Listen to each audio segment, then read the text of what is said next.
तो चलिए, आज भारतीय शेयर बाजार में निवेश से जुड़े जो भी जरूरी नियम और टैक्स हैं, उनको एकदम आसान भाषा में समझने की कोशिश करते हैं।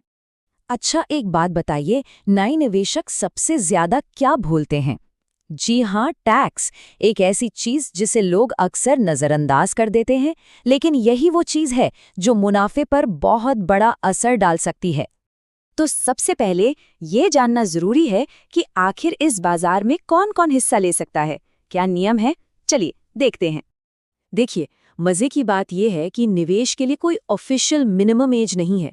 हाँ, लेकिन अगर उम्र 18 से कम है, मतलब कोई नाबालिग है, तो प्रोसेस थोड़ा अलग हो जाता है। उनके लिए उनके माता पिता या गार्डियन को ही खाता खोलना पड़ता है, और जो 18 से ज्यादा के हैं वो तो अपने नाम पर अकाउंट खोल ही सकते हैं। ठीक है, तो निवेश की दुनिया में कदम रखने से पहले एक तरह की स्टार्टर किट चाहिए होती है। मतलब कुछ ऐसे दस्तावेज हैं जिनके बिना काम नहीं चलेगा। और इन सब में सबसे जरूरी, मतलब एकदम नॉन निगोशिएबल है पैन कार्ड। ये समझ लीजिए कि यही हर चीज की चाबी है। खरीदना, बेचना, टैक्स का सारा हिसाब किताब, सब कुछ इसी से जुड़ा है। बिना पैन कार्ड के तो ट्रेडिंग हो ही नहीं सकती।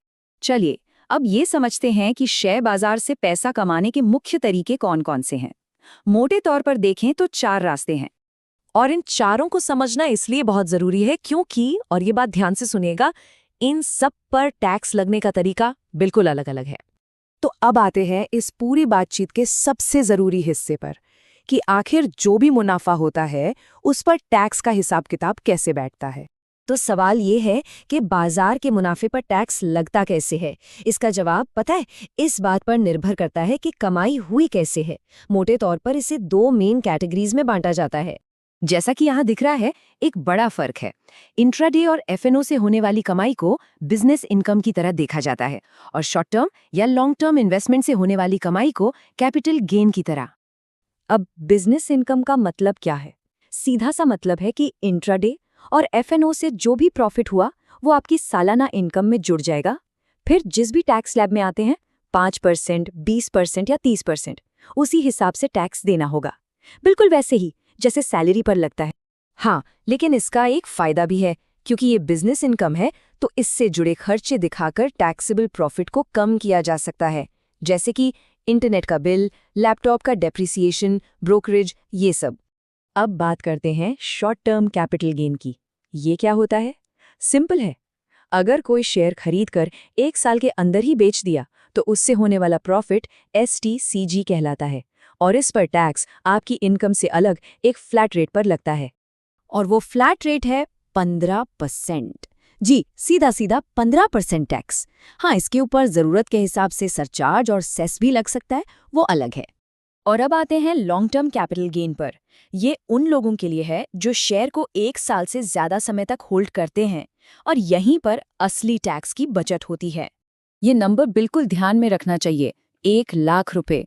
जी, 1 साल में लॉन्ग टर्म कैपिटल गेन से होने वाला पहला 1 लाख रुपए का मुनाफा पूरी तरह से टैक्स फ्री होता है। इस पर कोई टैक्स नहीं लगता। और अगर मुनाफा 1 लाख से ज्यादा हो तो भी घबराने की बात नहीं है। 1 लाख से ऊपर की रकम पर भी सिर्फ 10% का फ्लैट टैक्स लगता है, जो कि शॉर्ट टर्म या बिजनेस इनकम के मुकाबले काफी कम है। अच्छा, एक और बहुत जरूरी बात, मान लीजिए कभी मुनाफे की जगह नुकसान हो जाए तो घबराने की जरूरत नहीं है। STCG और बिजनेस इनकम से हुए घाटे को आप अगले 8 साल तक कैरी फॉरवर्ड कर सकते हैं। मतलब भविष्य में होने वाले मुनाफे से उसे एडजस्ट करके टैक्स बचा सकते हैं। तो अब जब टैक्स के नियम कायदे समझ आ गए हैं, तो चलिए अब कुछ प्रैक्टिकल बातों पर आते हैं। इन जानकारियों का इस्तेमाल करके स्मार्ट निवेश कैसे किया जाए। यहाँ एक और मजेदार बात है, जो बेसिक टैक्स छूट होती है, मतलब जितनी इनकम पर कोई टैक्स नहीं लगता, वो उम्र के साथ बढ़ती जाती है। जैसे 60 साल से कम उम्र के लिए 2.5 लाख है, तो सुपर सीनियर सिटीजन्स के लिए ये 5 लाख तक पहुंच जाती है। और हाँ, निवेश की स्ट्रैटेजी हमेशा उम्र के हिसाब से बदलनी चाहिए। जैसे 18 से 25 साल की उम्र में लॉन्ग टर्म ग्रोथ पर फोकस किया जा सकता है। वहीं 40 के बाद लोग अक्सर सुरक्षित स्टॉक्स और ETFs को प्राथमिकता देते हैं। तो कुल मिलाकर कुछ बातें हमेशा ध्यान में रखनी चाहिए। लॉन्ग टर्म इन्वेस्टिंग को प्राथमिकता दें ताकि 1 लाख की टैक्स फ्री छूट का फायदा मिले। इंट्राडे करने से पहले टैक्स के बारे में जरूर सोचें, और अगर कभी नुकसान हो तो उसे ITR में जरूर दिखाएं। और हाँ, जब भी कोई शंका हो किसी प्रोफेशनल सीए से सलाह लेना सबसे अच्छा रहता है। और हाँ, अंत में एक बात बिल्कुल साफ साफ समझ लीजिए, शेयर बाजार में कोई भी गारंटीड प्रॉफिट जैसी चीज नहीं होती। यहाँ रिस्क हमेशा होता है, और अगर बिना सोचे समझे ट्रेडिंग की तो नुकसान भी हो सकता है और टैक्स की परेशानियां भी खड़ी हो सकती हैं। तो अब जब ये पूरा ब्लूप्रिंट साफ है, तो अगला कदम क्या होना चाहिए? देखिए, नियमों और टैक्स की ये जो बुनियादी समझ है, इसके साथ एक सोच समझकर निवेश करने का रास्ता खुल जाता है। अब आगे की खोज शुरू की जा सकती है।